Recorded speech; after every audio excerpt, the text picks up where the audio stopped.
بسم الله الرحمن الرحيم. من أكل من هذه الشجرة المنتنة فلا يقربن مسجدنا. دا حدیث دا محمد صلی الله علیه وسلم یو تعلیم دی منگو تاسو ته، او دی کی یو مسله ده، هغه دا ده چا چې پیازو خوړل، چا پیازو خوړو،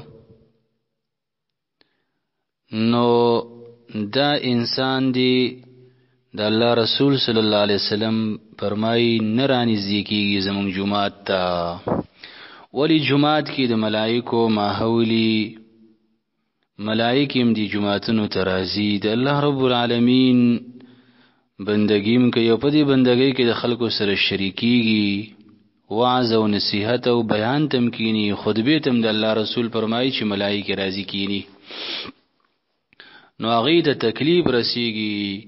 ځکه د انسانانو چې د کوم سینه تکلیف ورته ملاویږي، نو ملائکه هم دا غوینه د هغه شینه تکلیف ورته ملاویږي.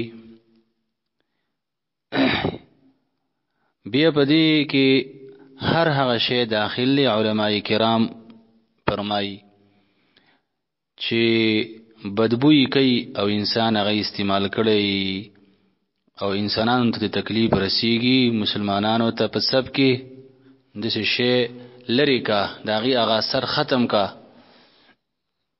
چې بيد نه نزي. اوس لفظي معنی ته ګوره. من اکلا چا چې خړو من هذه الشجره د دې ونینا چې پیاز دی، المنتنه چې بدبو یو نه ده، بدبو یې کوي، فلا يقربن نو ندی رانی زیکیږي دا انسان مسجدنا زمون جمعات ته. فإن الملائکة بشکا ملائکی چې دی تتعزا تکلیف ورته ملاویږي، مما د هغه سنا یتعزا چې تکلیف ملاویږي، منه داغینا الانسو انسانانو ته تکلیف بیامومی داغینا انسانان. رواه البخاري ومسلم. من جعل قاضيا بين الناس فقد ذبح بغير سكين.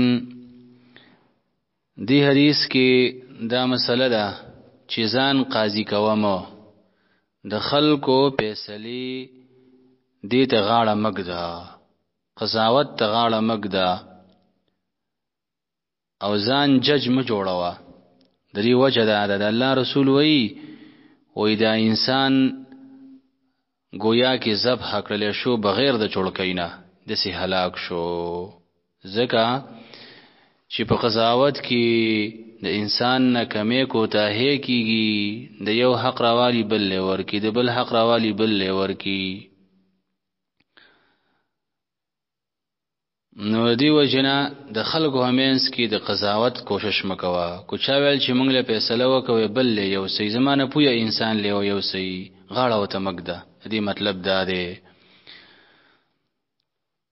من جعل هغه څوک چې وګرځولې شو قاضيا قاضي بین الناس فمنز خلقو کی، فقد ذبح یقینا دا ذبح کړل شو بغیر سکین بغیر د چړکینا.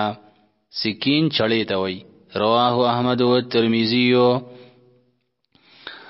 من حلف بغیر الله چا چې قسم کو بغیر الله پنوم د غیر الله، د الله د نوم نه علاوه د بل چا په نوم باندې چا قسم وکړي، چې زما دی په جمعات باندې قسمی، زما دی په کعبه باندې قسمی، کعبه یو مخلوق دی او جمعات مخلوق دی، او زما دی قسمی په پلانی بابا باندې، زما دی قسمی په پلانی نبی باندې، نو فقد اشرک یقینا د انسان شریک جوړ کو د الله سره شرک وکړو. د الله د نوم نه او د الله د صفت نه علاوه په بل شی باندې قسم نه کې. قران کریم باندې قسم څنګه لري چې یو سړی وي زماري په قران باندې قسمی، دا ټیک دی ځکه قران د الله کلام دی او د الله صفت دی.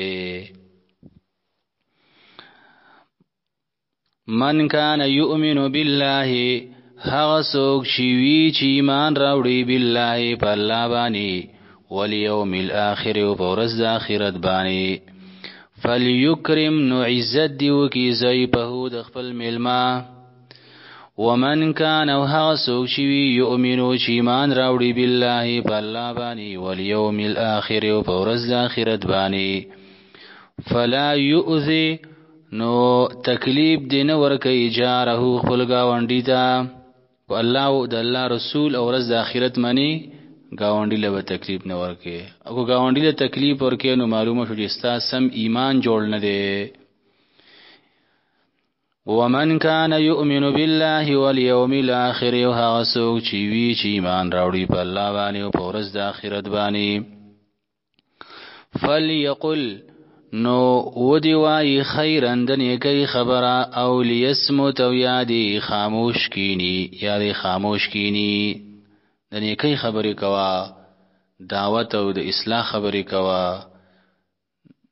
مسائل او فضائل خلکو ته بیانوا، او یا غلې کینا زکه به بدخلین دسی الفاظ وزي چې جهنم ته په ورسیږي. مسلم کې راغلي دي په یو خبره انسان جهنم ته رسیږي کله کله، او داغه په سره پروام نه چې ما دومره خطرناک خبره وکړه، او رب العالمین په فیصلو کې د انسان جهنمی شو. الله اکبر. وس لفظی معنی ته یو ځل بیا وګوره. من اکلا چاچی خوراکو کو من هذه الشجره د دیونینا چې پیاز دی، لاندې لیکلی ای البصل پیاز، المنتنتی چې بدبو یو نه ده، فلا یقربن نو ندی رانی زیکیگی دا انسان مسجدنا زمون جماعت تا، فإن الملائکتا بس بیشک ملائکی چیدی تتعزا تکلیب بیامومی، مما دا اغسنا یتعزا چی تکلیب بیامومی منه الانسو دا غین انسانان. رواه البخاری و مسلم. من جعلها سوک جو گرزولی شو قاضیان پیسلکون کے بین الناسی پمینز انسانانو کی، فقد ذبحانو یقینا دا انسان علال کړل شو، ذبح کړل شو بغیر سکین بغیر د چړکینا. رواه احمد و الترمذی. من حلفا چاچی قسم وکو بغیر الله پنوم د غیر الله باندې، د بابا پنوم باندې قسم وکو، نو فقد اشرکا یقینا د انسان شریک وګرځاو د الله تعالی سره. رواه الترمذی. من کان یؤمن بالله، هغه څوک چې وی چې ایمان راوړي بالله په الله باندې والیوم الاخر او په ورځ د آخرت باندې، فلیکرم نو عزت دیو کی ضیفه د خپل میلمه. ومن کان یؤمن بالله والیوم الاخر، هغه څوک چې وی چې ایمان راوړي په الله باندې او په ورځ د آخرت باندې، فلا یؤذی نو تکلیف دینه ورکه جاره خپل گاونډی ته. ومن کان یؤمن بالله والیوم الاخر، هغه څوک چې ایمان راوړي چې په هغه څوک چې وی چې ایمان راوړي په الله باندې او په ورځ د آخرت باندې، فلیقل خیرا نو ودی وی د خیر خبره د نیکی خبره، او لیسمت او یاد خاموش کینی، خاموش دیش. رواه البخاری و مسلم.